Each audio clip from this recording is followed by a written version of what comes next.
What if the system wasn't broken, but designed to keep people like you powerless?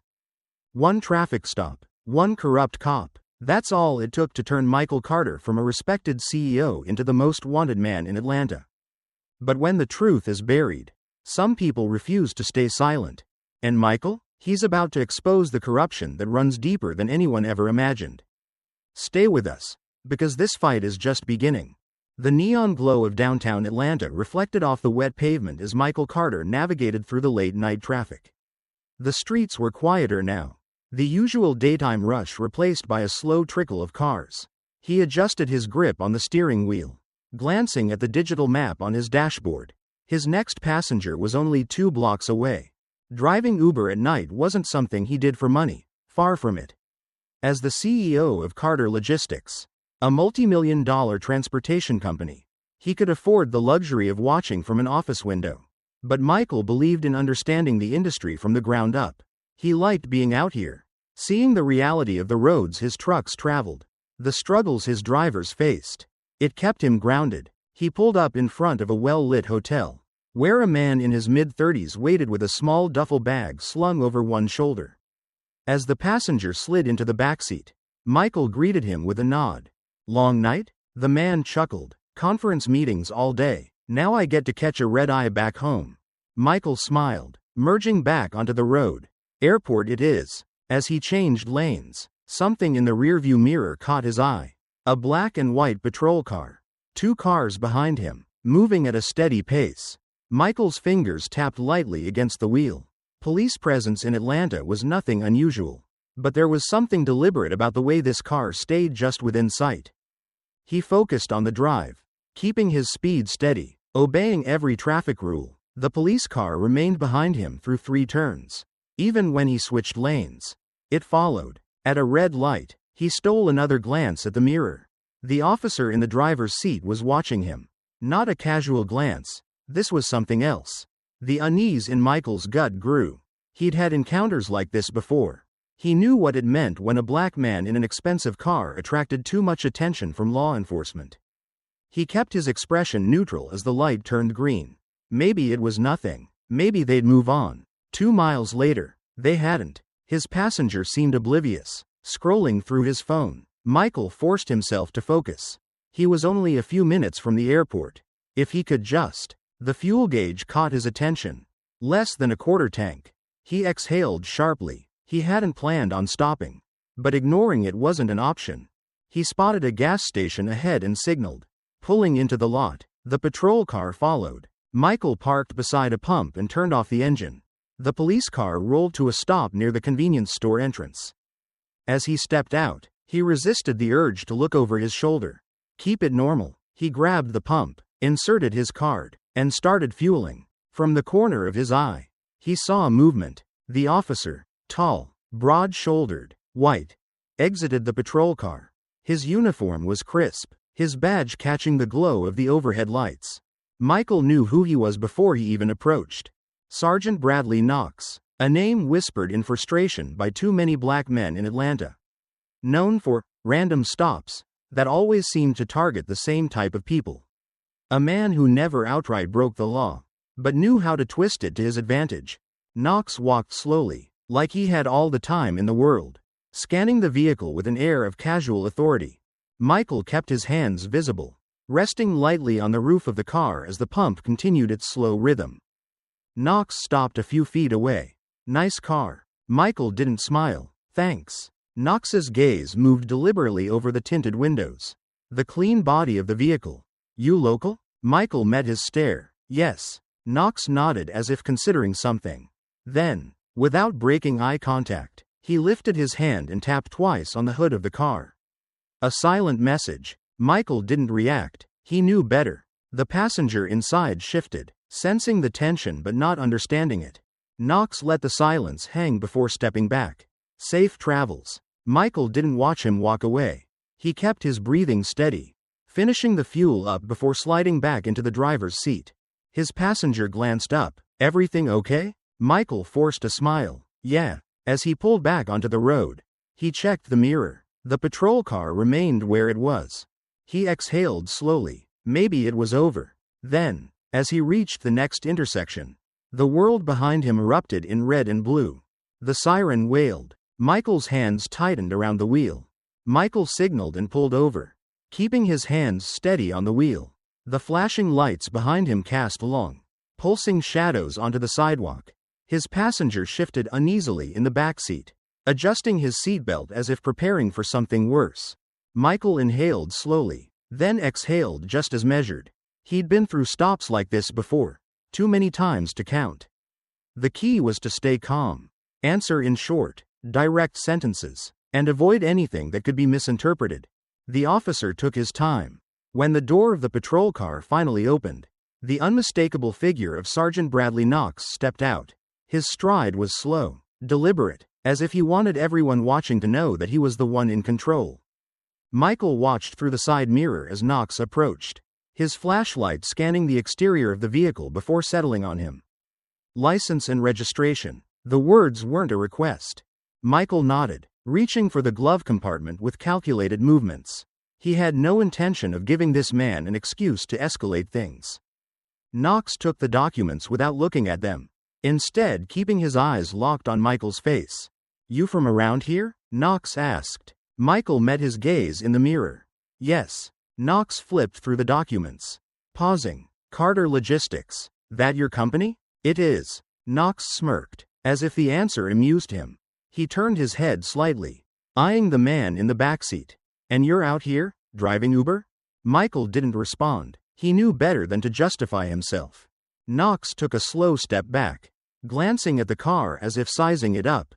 His radio crackled, and without looking away, he pressed the button. "Dawson, come over here a second." A second officer emerged from the patrol car. Officer Rick Dawson, shorter, younger, but carrying the same look of quiet authority. Knox gestured toward the car with a small nod. "Something seems off here." Michael's passenger, sensing the shift in tone, leaned forward. "Officer, is there a reason we were pulled over?" Knox ignored him. "Step out of the car," he said, directing his attention back to Michael. Michael hesitated, grip tightening on the steering wheel. "I haven't done anything wrong." Knox's face remained unreadable, but his tone cooled. That wasn't a suggestion. Movement caught Michael's eye. Across the street, a bystander had pulled out a phone, recording the interaction. Knox noticed too. He turned toward the man, lifting a hand. "Sir, I need you to put that phone away and step back. Don't interfere with police business." The man hesitated but didn't lower the camera. Dawson turned to Knox. "Want me to handle that?" Knox shook his head, then turned back to Michael. "Last chance. Step out of the vehicle." Michael's mind raced. He could comply, let them do whatever they had already planned to do, or he could push back, demand to know what the reason for the stop was. But he already knew how that would go. Slowly, he unbuckled his seatbelt and opened the door. Knox stepped back, watching every move. "Hands where I can see them." Michael did as instructed. He could hear his passenger breathing faster in the backseat. "Turn around," Knox ordered. Michael's jaw tightened, but he obeyed. Dawson moved toward the car, peering inside. "Sir, step out of the vehicle," he said to the passenger. "For what reason?" the man asked, his voice tight with frustration.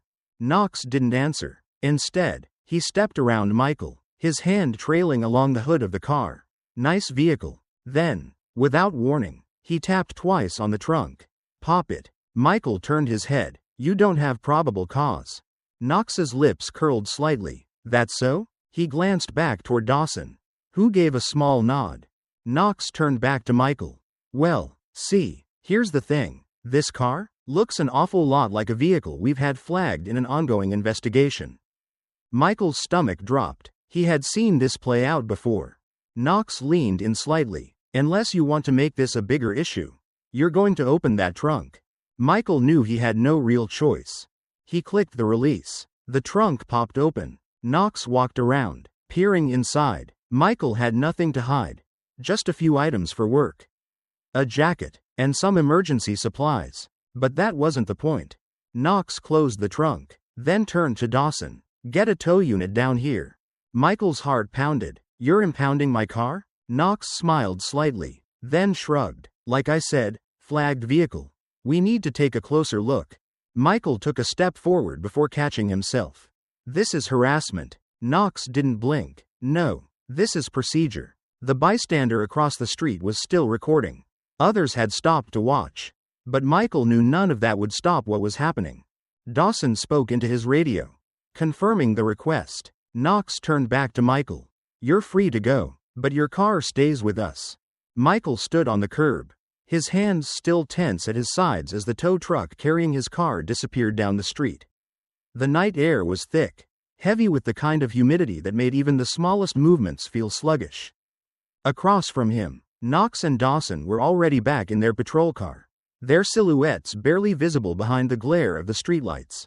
Without looking back, Knox shifted into drive and pulled away. No words, no explanation. The silence that followed was suffocating. Behind him, the passenger he'd been driving, the businessman who had watched everything unfold, finally spoke. That was insane. They just took your car?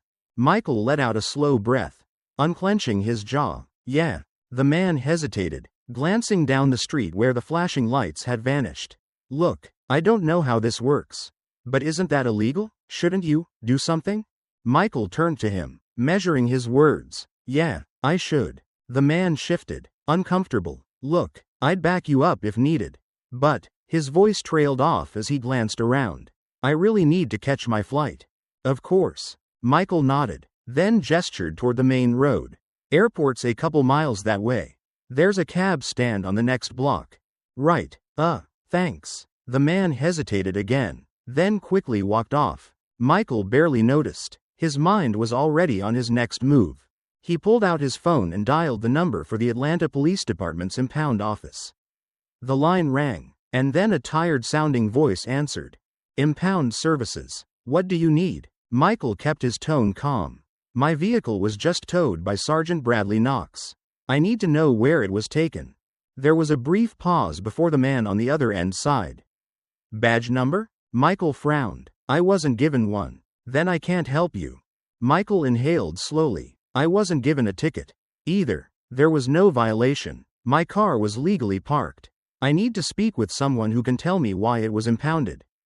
A few clicks echoed through the line, like the man was typing half-heartedly at a keyboard. Another sigh. There's nothing in the system under your name. Michael's grip on the phone tightened. That's not possible. My car was just taken 10 minutes ago. Then it hasn't been processed yet. The man replied flatly. Try again in the morning. The line went dead. Michael exhaled sharply, lowering his phone. This wasn't an accident. His car wasn't just taken. It was being buried in paperwork, lost in a maze of delays and technicalities that would stretch on indefinitely unless he did something. And there was only one person he trusted to help him. He scrolled through his contacts and called Brian Keller, his attorney. Brian picked up on the third ring, his voice groggy. Michael, it's almost midnight. What's going on? Michael didn't bother with pleasantries. They took my car. Brian. Knox and his partner towed it without cause. It's not even listed in the system. There was a pause, then the rustling of sheets as Brian likely sat up. Hold on. They impounded your car without documentation? Exactly. Brian muttered something under his breath. All right, first thing in the morning. I'll file a request to retrieve it. But Michael, you need to be prepared for this to drag out. If they don't log it into the system, they can stall indefinitely. Michael already knew that. You're saying they can just keep it? They'll come up with an excuse. Suspicious vehicle, pending investigation, maybe even claim it matches a description from another case. If they want to make your life difficult, they will. Michael exhaled slowly. And how long can they keep this going? Brian was quiet for a beat. Days, weeks, depends on how deep they want to push it. Michael glanced down the road where the patrol car had disappeared. He had a feeling this wasn't going to be over in just a few days. I'll go down to the station now, he said, see if I can get ahead of it. Brian hesitated. You sure that's a good idea? If they're already targeting you, showing up might give them more ammo. Michael had considered that, but he also knew waiting around would only make things worse. I just want my car back. Brian sighed. Call me if anything happens. Michael nodded to himself. Ending the call, he looked around, then started walking toward the nearest rideshare pickup point. A few minutes later, a car pulled up, and he slid into the backseat. The driver, a middle-aged woman with tired eyes, glanced at him in the mirror. "Where to?" Michael exhaled. "Atlanta PD headquarters." She didn't ask why. She just nodded and pulled away from the curb. The ride was quiet. Michael's thoughts ran ahead of him, piecing together the night's events, fitting them into a larger picture he wasn't sure he wanted to see. This wasn't just about his car. When they pulled up outside the precinct, Michael stepped out and squared his shoulders. The building loomed in front of him, the entrance washed in fluorescent light. As he pushed through the glass doors, he braced himself for what was coming. A receptionist barely glanced up from her desk as he approached. "I'm here to retrieve my vehicle. It was towed earlier tonight by Sergeant Bradley Knox." Her fingers tapped lazily at the keyboard. After a few seconds, she frowned. "There's nothing here under that name." Michael's patience thinned. "Check again." She did. Then she shook her head. "There's no record of your car being impounded."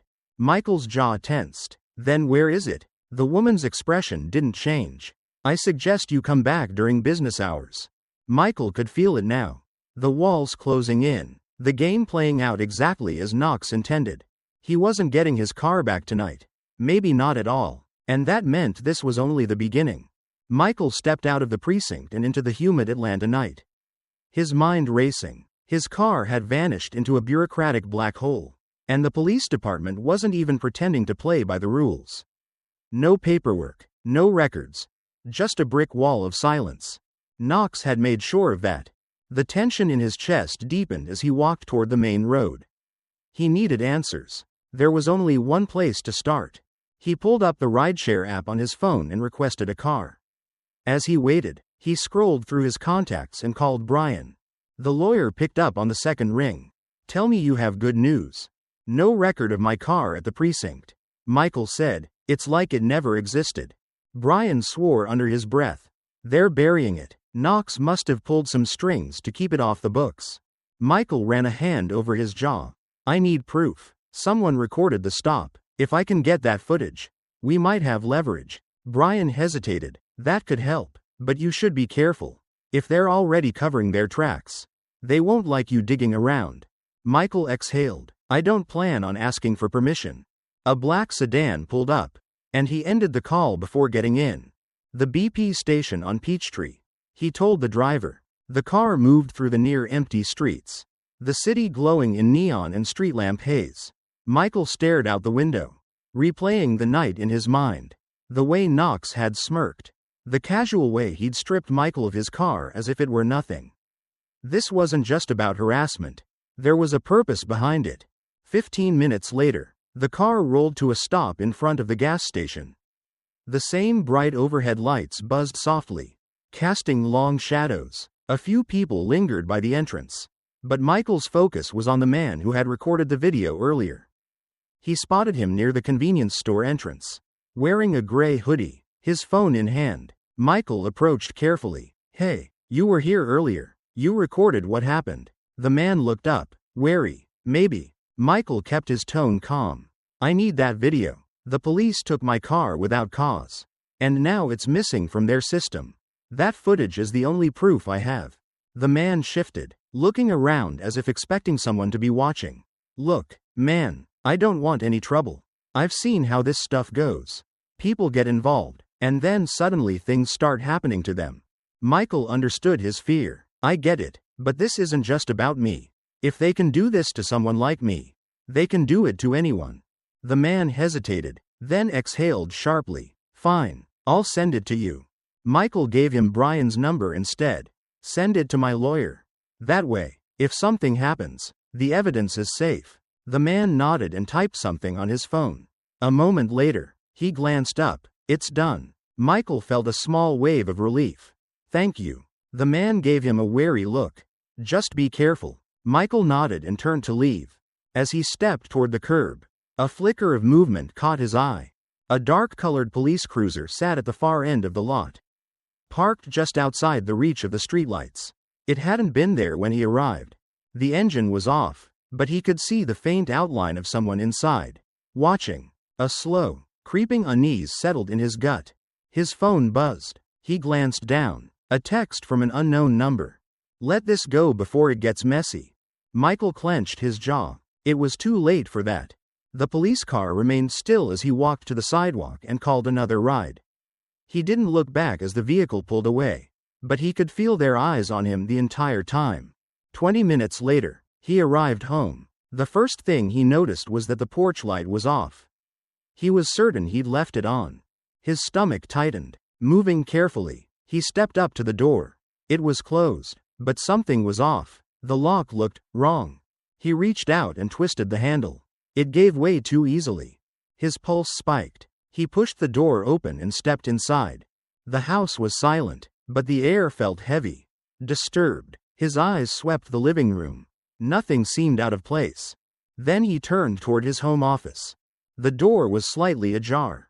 Papers littered the floor. Drawers half open. Contents rummaged through. Someone had been looking for something. Michael's breath slowed as a cold realization settled in. This wasn't just a warning. Whoever had done this was searching for something they thought he had. And that meant they weren't done yet. Michael stood in the center of his office, staring at the mess left behind. Whoever had broken in hadn't been subtle. Drawers hung open. Files were scattered across the floor. And his desk lamp had been knocked over. But nothing seemed to be missing. They hadn't come to steal. They'd come to find something. He exhaled, forcing his pulse to slow. This was a message, a warning. After a few moments, he reached for his phone and dialed 911. When the dispatcher answered, he gave them the details, his address, the break-in, the fact that nothing had been taken but everything had been searched. A short pause. Then the dispatcher's tone shifted to something distant. An officer will be there shortly. Michael doubted that. 20 minutes later, a squad car pulled up outside. The officer who stepped out was young, barely in his late 20s, with the kind of disinterest that told Michael exactly how this was going to go. The cop stepped inside, glanced around, and took out a notepad. Looks like a standard break-in. Michael folded his arms. Nothing was stolen. They were searching for something. The officer shrugged. Maybe they got spooked before they could take anything. Michael studied him. Are you going to dust for prints? The cop sighed as if the suggestion was exhausting. Sir, in cases like this, we usually just file a report. Unless you saw someone, there's not much we can do. Michael tightened his jaw. He had expected this, but it didn't make it any less frustrating. Fine, he said. Then I'll need a copy of the report for my records. The officer scribbled something onto his notepad. It'll be available in a few days. Michael held back his anger. A few days meant never. By the time the officer left, Michael already had Brian on the phone. Someone broke into my house, Michael said. Brian's voice sharpened. Did they take anything? No. They were looking for something. There was a beat of silence before Brian spoke again. This isn't random. Michael already knew that. Brian exhaled. I spent the morning digging into where your car was taken. You're not going to like this. Michael paced toward the window, gripping his phone tighter. Tell me, it's not in the system. Brian said, there's no record of an impound. No paperwork, but I made some calls. I found out it was taken to a lot outside city jurisdiction. It's privately owned, mostly used for vehicles under investigation. Michael's stomach clenched. And let me guess, no way to access it without permission. Exactly. Knox must have had it sent there so no one can challenge the impound. If they keep it long enough, they could build any excuse they want for why it's being held. Michael's jaw tightened. They don't want my car. They want me to back off. Brian hesitated. Michael, I need to say this. If they've already crossed this line, you need to start thinking about how far they're willing to go. Maybe this isn't a fight you want to pick. Michael looked at the scattered papers on his floor, at the broken sense of security around him. It's not a fight I picked. Brian, he said, they brought it to me. The call ended, but the weight of Brian's words lingered. By the time morning arrived, Michael had made his decision. He grabbed the keys to one of his company's vehicles and drove straight to the police station. He never made it there. A few blocks from the precinct, he noticed a black SUV in his rearview mirror.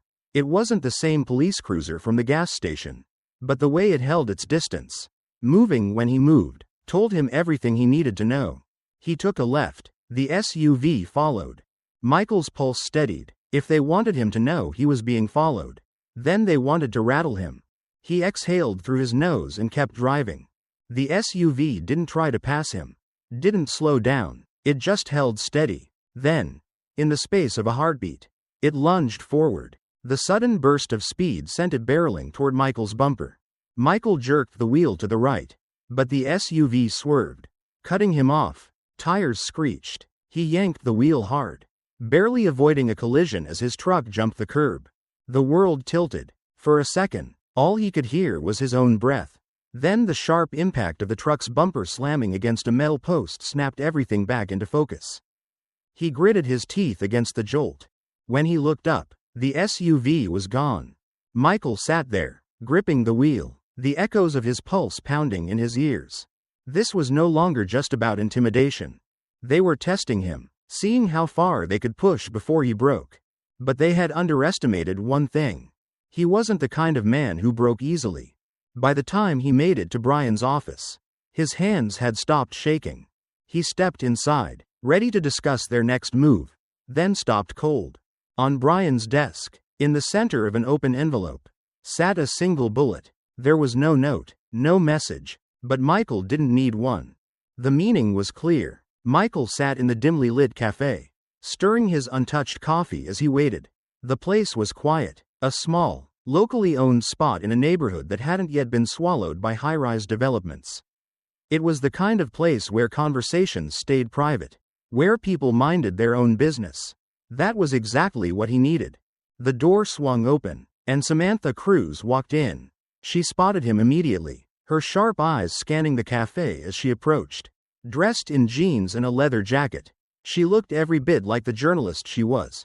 Someone used to digging where she wasn't wanted. She slid into the chair across from him, dropping her bag beside her. "You've got my attention, Carter. Let's hear it." Michael wasted no time. "Bradley Knox stole my car. No record, no paperwork. He made it disappear." Samantha's expression barely changed. "That's bad, but not surprising." Michael leaned forward. "He had my house broken into, sent someone to run me off the road, and now they're leaving bullets on my lawyer's desk." Now she reacted. Her fingers tapped lightly against the table. "That's different." Michael held her gaze. "I need to expose this." Samantha exhaled. "Look, I've been following Knox for a while. He's been accused of misconduct more times than I can count. But every case disappears. Complaints get buried. Witnesses back out. He knows how to cover his tracks." She paused, studying Michael. "And if I run this story, they will come after you harder." Michael's jaw tightened. "I don't care." Samantha gave him a long look, then nodded. "All right, but if we do this, we do it right. I'm not putting out a story that gets dismissed as just another case of police harassment. We need something solid, and I think I might have it." She pulled her bag into her lap, unzipping it and retrieving a folder. She slid it across the table. Michael opened it. Inside was a copy of an old police report. "A few years ago," Samantha said, "a man named Elijah Moore was pulled over by Knox. Same part of town where he stopped you. Elijah was a rideshare driver, too, but after that stop, he was never seen again." Michael frowned, scanning the report. It was thin, barely 2 pages. "What happened to him?" "Nobody knows," she said. "There was no follow-up, no missing person case. Just nothing. His family said he called them that night, told them Knox was giving him trouble. Then he vanished." Michael flipped to the last page. The case was marked closed. "You think Knox had something to do with it?" Samantha's voice was grim. "I think he's done this before. And I think you were supposed to be next." The weight of her words settled over him.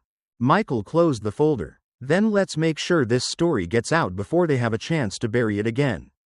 Samantha nodded. "I'll start drafting the piece. I'll need to verify some things first. But if what you're saying is true, this could be huge." Michael sat back. "Let me know what you need." Samantha stood. "I will. Just watch your back." She grabbed her bag and left, disappearing out the door as quickly as she'd come. Michael stayed seated, staring at his untouched coffee. He had known Knox was dirty, but now he had proof that this went deeper. His phone buzzed. A message from Brian. "Call me, now." Michael stepped outside before dialing. Brian answered immediately. We have a problem. Michael's gut clenched. What? Samantha's computer just got hacked. She called me in a panic. Everything she had on Knox, gone. Wiped clean. Michael's grip tightened on the phone. Are you serious? Dead serious. Someone doesn't want this story getting out. Michael turned, scanning the street. His mind was racing, putting the pieces together. Then his phone vibrated again. Another call. Unknown number. He hesitated, then answered. The voice on the other end was deep, slow, deliberate. You've been warned once, but you're not getting the message. Walk away now, or next time, someone dies. A click. The line went dead. Michael stared at his phone. Knox wasn't working alone, and whoever was behind this wasn't just playing games. Michael knew the rules of the game had changed. This wasn't just about intimidation anymore. They weren't just trying to scare him into silence. Now, they were coming for him outright. He had spent his entire career solving problems with logic, with strategy, but the men he was up against didn't care about playing fair. Knox had the system on his side, and as long as that was the case, going through official channels was useless. Which meant Michael needed someone who understood how to fight from the outside. That's how he found himself outside a rundown bar on the outskirts of Atlanta, knocking twice on a door marked, "Employees Only." A few seconds passed before it creaked open. Tommy Evans stood in the doorway. His face unreadable. He was taller than Michael remembered. Or maybe just leaner. The last few years hadn't been kind to him. But then again, they hadn't been kind to anyone who fought the system and lost. Tommy studied him for a long moment, then stepped aside. This better be worth my time. Michael followed him inside. The back room was small, cluttered with old files, a flickering desk lamp casting long shadows. Tommy dropped into a chair, gesturing toward the other. All right, Tommy said. Talk. Michael sat down, leveling his gaze. I need your help. Tommy let out a short laugh. That's a hell of a way to start. Michael didn't flinch. Knox took my car. No paperwork, no record. When I started pushing, they broke into my house. Then they ran me off the road. Tommy leaned back, rubbing his jaw. And now you're coming to me? You know the system. You used to take guys like him down. Tommy exhaled through his nose. Yeah, and look where it got me. Michael didn't back down. That's why I need you. They control the law. I need someone who knows how to fight without it. Tommy was quiet for a long moment. Then he shook his head. If you keep going down this road, you don't get to turn back. You understand that, right? Michael nodded. I understand. Tommy studied him for another second before sighing. All right, what do you have so far? Michael filled him in. Knox's history, Samantha's investigation, the threats, the missing rideshare driver from years ago. By the time he finished, Tommy looked more alert, the old instincts creeping back in. This ain't just about you, Tommy said. If Knox has been doing this for years, that means people have been letting him. Michael nodded. Which means he's not working alone. Tommy drummed his fingers on the table. You need to move carefully. He's not gonna stop until he knows you're out of the picture. Permanently. Michael didn't get the chance to respond. His phone buzzed. An unknown number. He answered, and a voice he recognized immediately filled the line. Raymond Nolan, the chief of police. I told you to let this go. Nolan said, now I have to make an example out of you. Michael's stomach turned to stone. What are you talking about?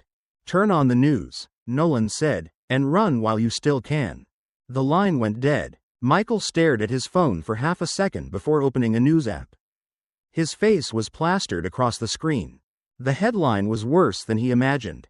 CEO Michael Carter wanted for obstruction of justice, inciting unrest. He felt Tommy shift beside him.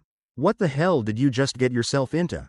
Michael was still staring at the screen when headlights flooded the room. He turned, heart slamming against his ribs. A police cruiser had pulled up outside, blocking the alley exit. The doors opened. Two officers stepped out, hands resting on their holsters. One of them called out, Michael Carter, you're under arrest. Step outside now. Michael's mind went blank for half a second. Then everything snapped into focus. He had one choice. Run. Michael didn't think. He moved. The moment the officers reached for their weapons, he spun and bolted toward the back exit. Tommy shouted something behind him, but the words were drowned out by the sound of boots pounding against pavement. He burst through the door into the alley, heart hammering. The air was thick with the scent of rain and gasoline, the dim glow of a street lamp barely illuminating the cracked asphalt ahead. Shouts rang out. "Stop! Hands where we can see them!" Michael didn't stop. He sprinted toward the main road, but headlights flooded the alley before he could reach it. Another patrol car screeched to a stop, blocking his path. Trapped, his eyes darted left. An old chain link fence. He pushed his legs harder, lungs burning, and leapt. His fingers caught the metal just as hands grabbed at his ankle. He kicked out, forcing himself over the top, landing hard on the other side. Pain shot through his knee, but he forced himself up. Gunfire cracked the air, a warning shot. Michael staggered forward, cutting through an abandoned lot filled with rusted machinery. His mind raced. He needed cover, somewhere they couldn't follow. Then he saw it, a construction site. He had helped fund this project years ago, a future logistics hub for his company. Now, it was nothing but skeletal steel beams and half-poured concrete. He slipped through a gap in the fence and disappeared inside. The police sirens grew distant. For now, he was safe, but not for long. By morning, Michael's face was everywhere. He sat in the shadows of an unfinished office, watching the news on an old phone he had taken from a storage locker. The reports were worse than he had imagined. The footage from the gas station stop had been edited, spliced with different clips. The narrative was clear. Michael Carter, a once respected businessman, had become a fugitive, a man who attacked officers, refused to cooperate, and was now on the run from justice. His stomach churned. They weren't just trying to arrest him. They were trying to erase him. He dialed Samantha. She picked up on the first ring. "Where the hell are you?" "Somewhere safe," he said. "I need you to get the video out. The real one. The full footage." She hesitated. "Michael, listen. I tried. Right before I could upload it, my system got wiped again. This isn't just some random attack. They have people watching me." Michael clenched his jaw. "We need to find another way." Samantha exhaled. "I'll figure something out. Just stay low." She hung up. Michael's mind reeled. The walls were closing in. Then his phone buzzed again. "Brian." Michael answered. "Tell me you have good news." Silence. Then Brian's voice, low and strained. "I can't help you anymore." Michael's stomach dropped. "What?" "They came to my office," Brian said. "Not just cops. People I don't recognize. They didn't say anything, but the message was clear. If I don't walk away from this, I lose everything." Michael gripped the phone tighter. "You're really going to let them do this?" Brian's voice broke slightly. "I have a family, Michael. I have to think about them." The line went dead. Michael sat there, gripping the phone, the weight of it all settling over him. He had lost his last ally. No lawyer, no legal recourse. There was no one left to fight for him, except himself. He took a breath, then opened the camera on his phone. This wasn't about proving his innocence anymore. This was about exposing the truth before they could silence him for good. He hit record. "If you're watching this, then you need to know the truth. My name is Michael Carter, and I am not a fugitive. I am not a criminal. I am a man they're trying to erase." He laid it all out. The stop, the threats, the break-in, the attempt on his life. "If I disappear, if they find me, know that it wasn't because I was guilty. It was because I knew too much." He stopped recording. Then he uploaded the video to the only place they couldn't control, an independent news outlet, one known for taking on corruption. Within minutes, his story was live. Within an hour, it had gone viral. Then his phone buzzed again. A single text from an unknown number. "You just signed your own death warrant." Michael exhaled. "Let them come." Michael watched the numbers climb. His video had exploded across the internet. Within hours, it had been picked up by independent journalists, shared by activists, and dissected in comment sections. People were talking, people were asking questions, and the system was panicking. By noon, his face was on every news station. A statewide manhunt had been launched, and the headlines painted him as a dangerous fugitive. Reports claimed he had resisted arrest, assaulted officers, and fled from justice. They twisted the story just enough to make him look guilty while leaving room for doubt, just enough for the public to debate. But not enough to demand real accountability. Michael sat in the shadows of an abandoned warehouse in South Atlanta. His body tense as he listened to the low hum of a police helicopter in the distance. The place was empty, forgotten. Just one of many unfinished construction projects left to rot when investors pulled their money. Tommy sat across from him, arms crossed. "You really kicked the hornet's nest, huh?" Michael didn't answer. Tommy leaned back against the rusted metal beams. "Cops are all over the city. Checkpoints everywhere. They locked down transit stations. If you so much as step outside, you're done." Michael rubbed his temples. "We need to flip the script. Right now. They control the story. We take that from them. We take their power." Tommy studied him. "And how exactly do you plan on doing that?" Michael took a breath. "A press conference. A live one. No edits. No spin." Tommy stared at him like he had lost his mind. "You serious?" Michael nodded. "We find a reporter we can trust. We make them come to us. If I get in front of the cameras, tell the truth in real time. They can't twist it. They can't stop it." Tommy shook his head. "That's risky as hell. It's the only move we have left," Michael said. Tommy was silent for a long moment, then exhaled sharply. "I might know someone." Michael looked up. "Who?" "An old contact. Used to be an investigative reporter before he pissed off too many people. He's not exactly mainstream anymore, but he still has connections. If anyone can get your story out, it's him." Michael nodded. "Set it up." Tommy hesitated. "You better be sure about this.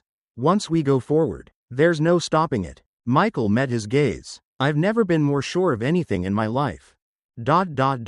Knox paced in the dimly lit office of Chief Raymond Nolan, his jaw tight. "This is getting out of control," Knox said. Nolan leaned back in his chair, rubbing his temples. "You think I don't know that?" Knox slammed a hand on the desk. "We should have shut him down the moment he started making noise. Now he's got half the city asking questions." Nolan glared at him. "And whose fault is that?" Knox's nostrils flared. "You need to stop this now, before he does something we can't undo." Nolan exhaled slowly. "What do you suggest?" Knox didn't hesitate. "We take him off the board. Tonight." Nolan's eyes narrowed. "You're talking about an execution." Knox tilted his head. "I'm talking about protecting ourselves. We wait any longer, and he'll take us all down with him." Nolan was quiet for a moment, then picked up his phone. "I'll make the call." Michael checked the time. The reporter was set to arrive in 30 minutes. They had chosen a small, abandoned community center. Neutral ground. No cameras except the ones they controlled. He paced near the back entrance. Tension coiled in his muscles. Then he heard it. Engines. Loud. Fast. Michael turned just as headlights flooded the windows. A convoy of police SUVs screeched to a stop outside the building. Doors flew open. "SWAT." Tommy cursed. "They found us." Michael's stomach dropped. No time to think. The first flashbang exploded through the window, flooding the room with deafening light. Michael staggered back, ears ringing. Tommy grabbed his arm, pulling him toward the exit.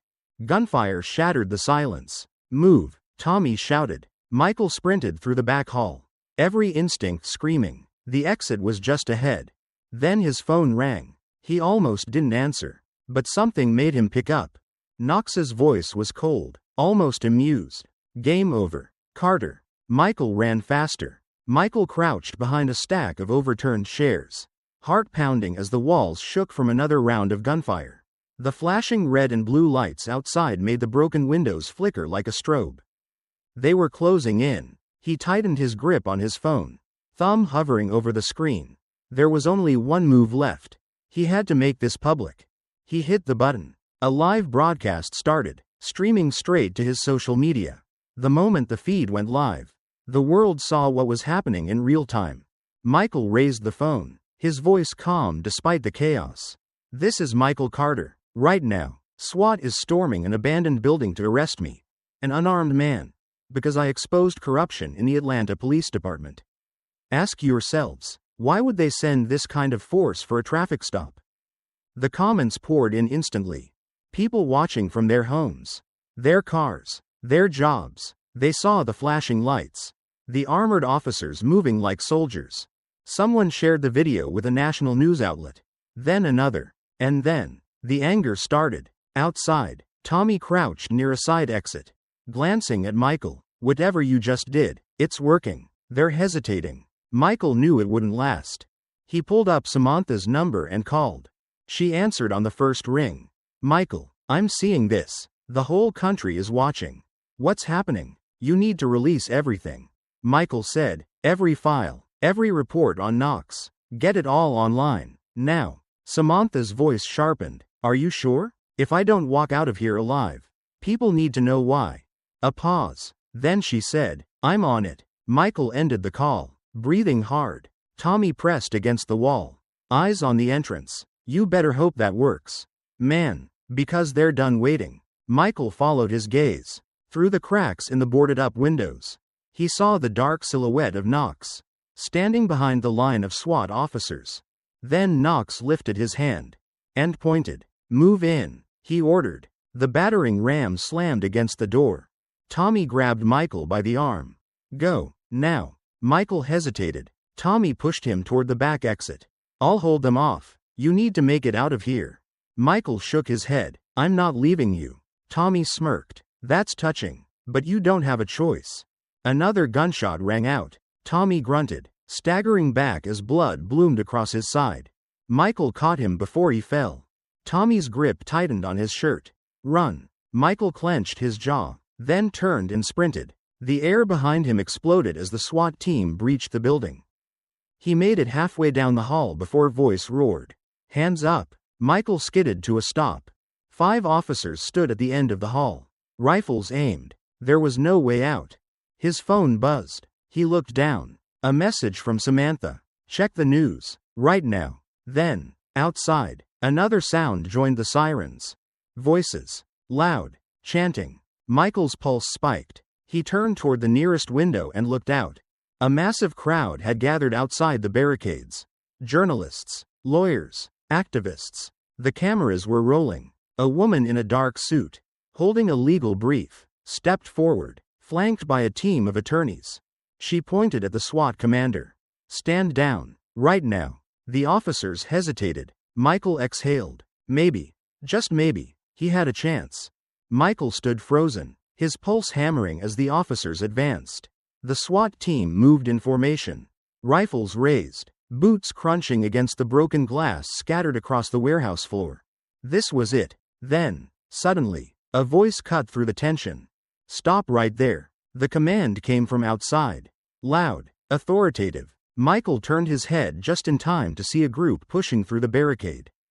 A dozen figures in dark suits, some holding briefcases, others clutching legal documents. At the front of the group, looking more determined than Michael had ever seen him, was Brian Keller, the same man who had told him he was on his own.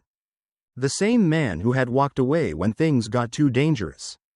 And now, here he was, standing between Michael and the armed officers.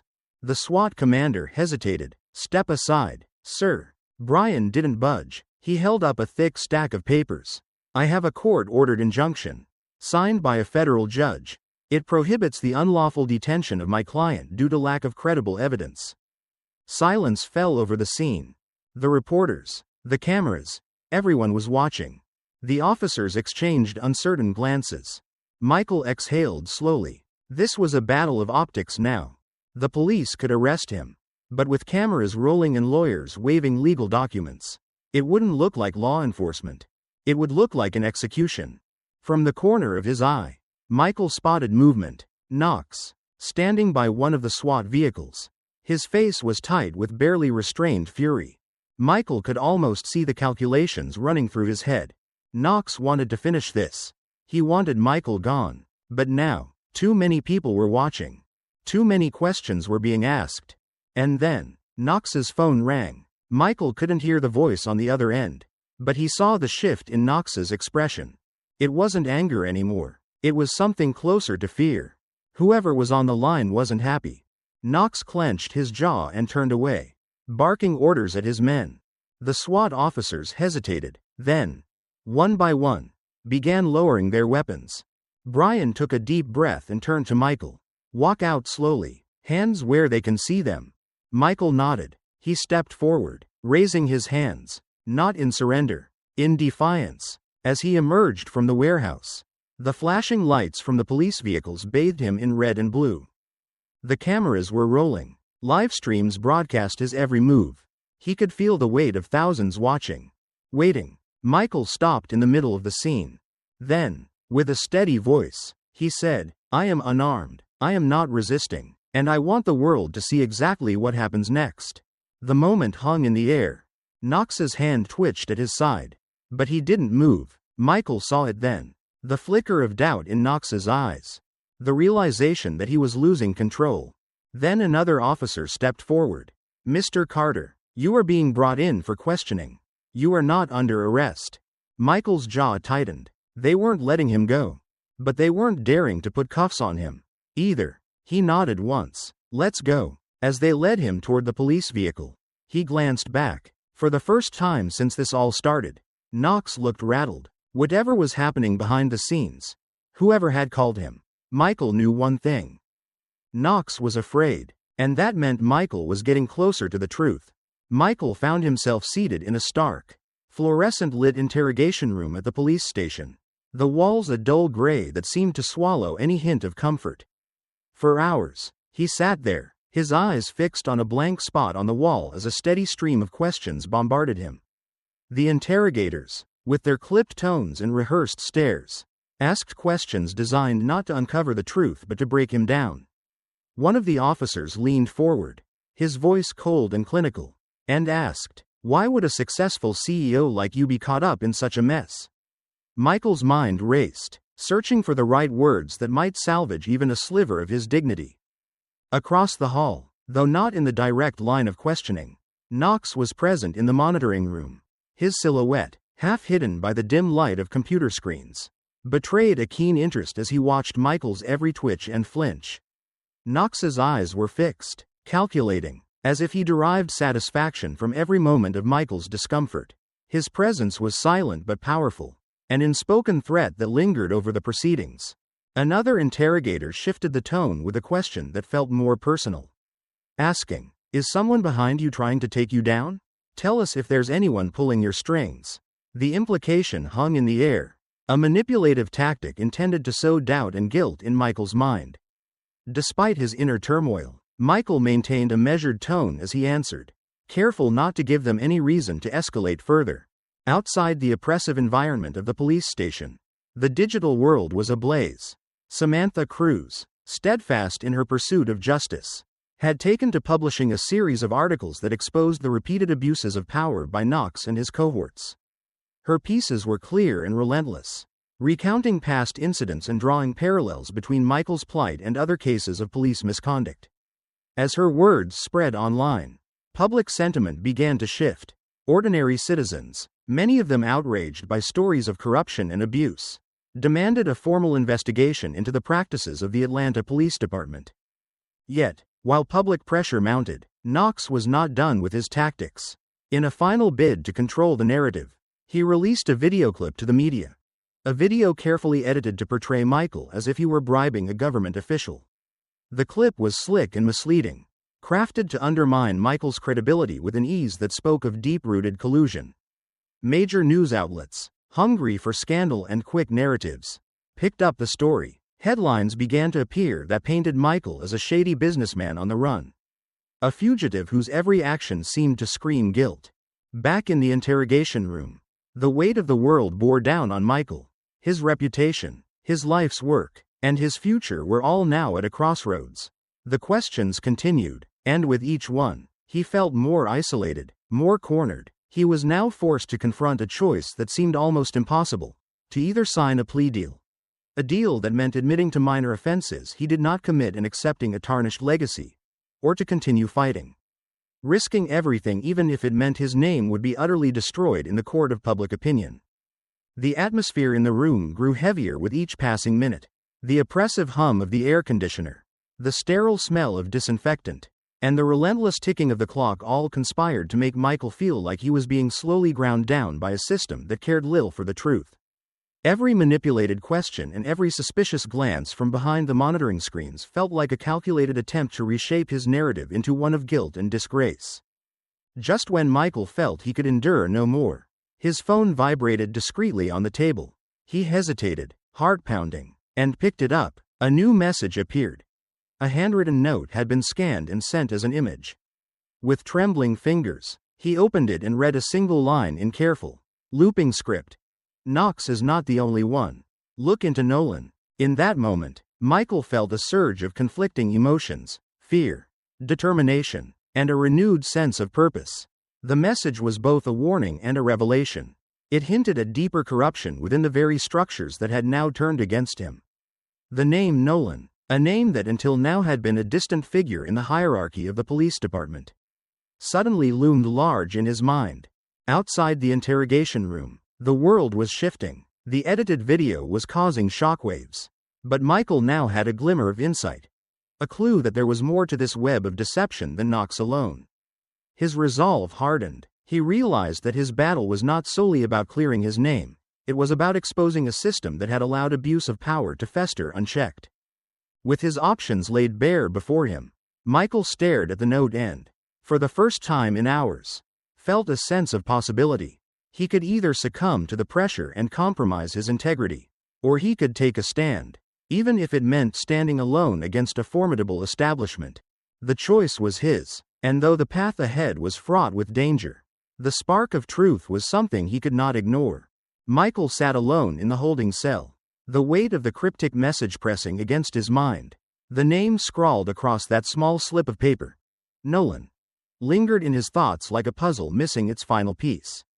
He had always assumed Knox was the mastermind, but now, the picture was shifting. Samantha was his first call after being released from questioning. Her voice was sharp, tinged with urgency. "You need to hear this," she said. 30 minutes later, they sat in the back of a dimly lit diner, the hum of conversation masking their words. Samantha placed a tablet on the table and pulled up a file. "Raymond Nolan," she said, tapping the screen. "He's been chief of police for over a decade, but his record isn't as clean as it looks." Michael skimmed through the pages. On the surface, Nolan was a respected leader. But as Samantha swiped through the documents, the truth became clearer. "There's a pattern," she continued. "Over the years, multiple complaints against Knox and his unit mysteriously disappeared. Officers who pushed back got reassigned or resigned under pressure. And then there's this." She pulled up another file. An internal memo from years ago. Michael's stomach tightened as he read. The cases, the missing reports, the names. "Elijah Moore," he muttered. Samantha nodded grimly. "And he's not the only one." Knox wasn't operating alone. Michael leaned back, exhaling sharply. "So Nolan's been covering for him." "More than that," Samantha said. "There's evidence that he's been orchestrating these cover-ups for years. And it gets worse." She opened a new document. A series of wire transfers, each routed through shell accounts. The sums were staggering. "Nolan's connected to a private prison contractor," she said. "There's reason to believe he's been green-lighting unlawful arrests to funnel people into the system. And I don't just mean false charges, I mean people disappearing." Michael stared at the screen, his mind racing. "That's why they want you gone," she said. "You're not just exposing Knox. You're pulling at a thread that could unravel everything." Michael's pulse quickened. It was time to act. Finding Eric Dawson wasn't easy. He was a seasoned officer. But more importantly, he had a reputation for integrity, something rare in a system built on loyalty over honesty. Michael arranged to meet him in an underground parking garage, a location chosen for secrecy. The air was thick with tension as Dawson approached, his posture stiff, eyes scanning for threats. "You have no idea what you're stepping into," Dawson muttered, handing Michael a flash drive. Michael took it carefully. "Tell me what's on it." "Internal reports, emails, transcripts. Nolan has been running this department like a damn crime syndicate. Knox is just a soldier. Nolan is the one calling the shots." Michael's grip on the drive tightened. "Why are you helping me?" Dawson hesitated. Then, in a low voice, he said, "Because I'm tired of looking the other way." Michael nodded. Dawson shifted, glancing over his shoulder. "I need to go. If they find out I gave you this, I'm A car engine revved in the distance. Dawson's head snapped toward the sound. A black SUV sped into view, its tires screeching against the concrete. "Run!" Dawson yelled. Michael barely had time to react before the first shot rang out. Dawson collapsed, blood blooming across his chest. Michael's instincts kicked in. He ducked behind a column, heart pounding. The SUV's doors swung open. Footsteps, fast, heavy. Michael clenched his jaw, then bolted toward the opposite exit. He didn't stop running until he reached the city streets. By the time he turned back, the parking garage was silent. Dawson was gone. Not just dead, gone. Michael clenched his fists. There was no turning back now. Hours later, his phone vibrated with a new message. No name, no number, just a video attachment. He tapped the screen. The footage was grainy, taken from a hidden camera. But the voices were unmistakable. Knox and Nolan. Michael leaned in, his breath shallow. "We need to wrap this up." Knox's voice growled. "We will," Nolan responded. "We just have to make sure there's no one left to talk." Michael's stomach turned. This wasn't just about him. It never was. Michael sat in a dimly lit hotel room, the glow of his laptop screen casting long shadows against the wall. His heart pounded as he stared at the cursor blinking over the livestream button. Once he pressed it, there would be no turning back. Samantha's voice crackled through the speakerphone. "Are you ready for this?" Michael exhaled slowly. "If I don't do it now, I never will." He clicked the button. The screen flickered, and his face appeared in real time, broadcasted to thousands of viewers. "My name is Michael Carter," he began, his voice steady despite the adrenaline coursing through his veins. "And I'm about to show you the truth." With a deep breath, he dragged the video file onto the screen. The footage played. Knox and Nolan stood in a dimly lit office, their voices dripping with certainty.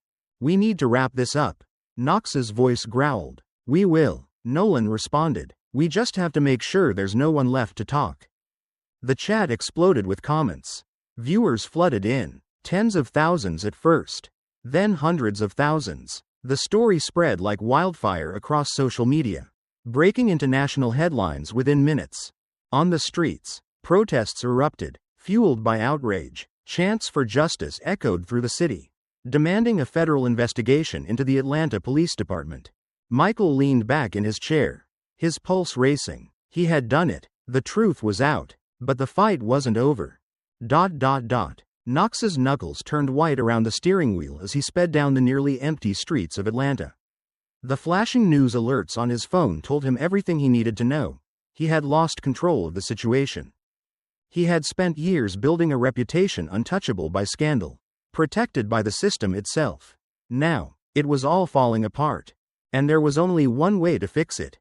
By the time he pulled up to Michael's house, 3 officers loyal to him were already there, their weapons concealed but ready. Knox stepped out, adjusting the strap of his bulletproof vest. "We end this now." The officers nodded, moving in formation toward the door. Inside, Michael sensed it before he heard it. A shift in the air, a creeping tension. Then, the door burst open. Knox stepped in first, his eyes cold, gun raised. "You should have walked away, Carter." Michael didn't move. He was outnumbered, unarmed. Knox took a step forward, finger tightening on the trigger. Then, "Drop it," a voice rang out from the darkness. Knox spun just as a figure emerged from the hallway. Tommy, dressed in tactical gear, a badge gleaming under the dim light. Behind him, a team of federal agents flooded into the room, weapons drawn. Knox's face contorted in rage. "You set me up." Michael's voice was calm. "No, you did this to yourself." The agents moved swiftly. Knox and his officers were disarmed and restrained within seconds. Outside, the flashing red and blue lights of unmarked federal vehicles illuminated the street. By morning, the headlines had changed. Knox had been arrested. Nolan had been stripped of his badge, suspended pending a federal investigation. For the first time in weeks, Michael felt like he could breathe again. He sat in his car, staring at his phone, watching as the pieces of his life slowly began to fall back into place. Then his screen lit up with a new message. No name, no number, just 6 words. "You took down 2 pawns." The game isn't over. Michael's grip on the phone tightened. This wasn't finished. Not yet. Michael stood in front of the massive glass window of his office, watching the city unfold beneath him. The streets of Atlanta were still recovering from the protests. The banners demanding justice now replaced by cautious whispers of change. The fall of Knox and Nolan had sent shockwaves through the system. News anchors dissected the scandal every hour. Politicians distanced themselves, and officers who had once walked with impunity now faced scrutiny. More voices began to rise. Families who had lost loved ones to wrongful arrests. Business owners who had been extorted. Officers who had been silenced for speaking out. And through it all, Michael's name had become something he never expected. A symbol. He had fought for his life. And in doing so, he had exposed a truth so ugly it could no longer be ignored. Now, people wanted him to be more than a survivor. They wanted him to lead. The federal investigation into the Atlanta Police Department was swift and merciless. A dozen officers were placed on administrative leave. Multiple city officials were implicated in corruption charges. And most importantly, the Justice Department announced plans for a full review of the department's policies. For the first time in years, it felt like real change was possible. But the cost had been high. Michael visited Tommy in the hospital later that evening. His old friend lay in the dimly lit room, bandages wrapped around his shoulder, an IV drip humming softly at his side. "You look like hell," Michael said, pulling up a chair. Tommy smirked. "You should see the other guy." Michael let out a quiet laugh. But the weight of everything lingered between them. Tommy studied him for a long moment. "They're not done with you. You know." Michael knew. "You keep pushing. They'll find a way to bury you." Tommy warned. "You won this round. But people like Nolan? They're just symptoms of something bigger." Michael exhaled. "I know." Tommy's expression darkened. "So what's next?" The answer came the following morning in the form of a meeting Michael never expected. The office was in a federal building. The air crisp with the scent of fresh coffee and polished wood. Across from him sat Senator Ethan Caldwell, a seasoned politician with sharp eyes and a reputation for tackling systemic corruption. "You've shaken up the country, Mr. Carter," Caldwell said, leaning forward. "People are listening." Michael said nothing. Caldwell folded his hands on the desk. "The system needs people like you. People who've lived it, fought against it." Michael frowned. "What are you asking me to do?" The senator slid a file across the table. "We're assembling a national advisory board on police reform. Civil rights leaders, legal experts, law enforcement veterans. We want you on it." Michael's breath stilled. This wasn't just about his case anymore. This was a chance to change the system itself. But it also meant stepping onto a battlefield far more dangerous than the one he had just escaped. He flipped open the file, scanning the names. The weight of the decision pressed against his chest. He could walk away, rebuild his life, or he could step deeper into the fire. Caldwell's voice was steady. "If you do this, you'll have power, not just to expose corruption, but to fix it." Michael closed the file. "I need time to think." Caldwell nodded. "Not too much time. Because the people you exposed? They're not the real enemy. They're just the ones who got caught." Later that night, Michael stepped out of the federal building into the cool night air. The city hummed around him. Headlights cutting through the darkness. Neon signs flickering in the distance. Then he noticed it. A black SUV parked across the street. It didn't move, didn't idle, just sat there, watching. Michael's fingers tightened around his phone. A reminder, a warning. Knox and Nolan were gone. But whoever had been pulling their strings, they were still out there. And they were watching. Michael stood in front of a room filled with people, activists, lawyers, families who had suffered under a broken system. The air was thick with determination. A quiet yet powerful energy. "The fight isn't over," he said. His voice was steady, resolute. "We took down Knox. We took down Nolan. But the system that created them? It's still standing." A murmur ran through the crowd. Some nodded. Others looked exhausted. Michael exhaled. "That's why we're here. Today, we start building something that lasts." On the screen behind him, a new initiative flashed into view. The Carter Legal Fund, a nonprofit dedicated to providing legal aid for those wrongfully accused. For families destroyed by police misconduct. We're not waiting for justice anymore.